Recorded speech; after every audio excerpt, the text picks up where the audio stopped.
रात का सन्नाटा हर तरफ छाया हुआ था और शहर की गलियां वीरान थीं। हालांकि एक अंधेरे मोड़ पर एक छोटी सी दुकान के भीतर हलचल थी। दुकान का मालिक रमेश कुछ गुस्से में था और उसके हाथ में एक पुराना ताला था जिसे वह जोर से घुमा रहा था। तभी दरवाजे की घंटी बजी और एक शख्स अंदर दाखिल हुआ।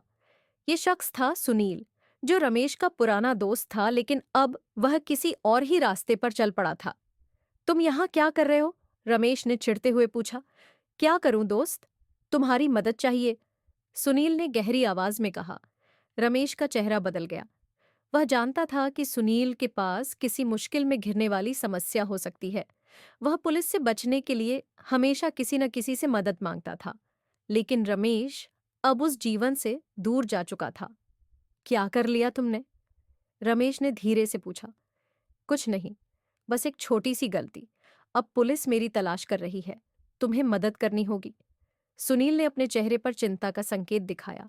रमेश को अब समझ में आ गया कि सुनील किसी बड़ी मुसीबत में है, लेकिन उसने जो अपराध किया था वह बहुत बड़ा था। वह किसी भी हालत में पुलिस के हाथों पकड़ा नहीं जा सकता था। रमेश ने सुनील से साफ कहा, मैं अब इस सब से बाहर हूं, तुम खुद निपटो। लेकिन सुनील ने उसकी बात नहीं मानी। उसने रमेश को एक रकम की पेशकश की, जिससे वह पूरी तरह से उसे मदद देने के लिए राजी हो गया। रमेश की कमजोरियां साफ थीं और पैसों का लालच उसकी नैतिकता पर भारी पड़ा। उसने सुनील को एक सुरक्षित रास्ता बताया और उसे पुलिस से बचने के लिए एक प्लान सुझाया। लेकिन जैसे ही सुनील भागने लगा, रमेश को एहसास हुआ कि वह एक खतरनाक गलती कर रहा था। उसने सुनील से संपर्क किया, लेकिन तब तक बहुत देर हो चुकी थी। सुनील का ट्रैक पुलिस ने पकड़ लिया और वह उस खतरनाक अपराध के लिए गिरफ्तार हो गया।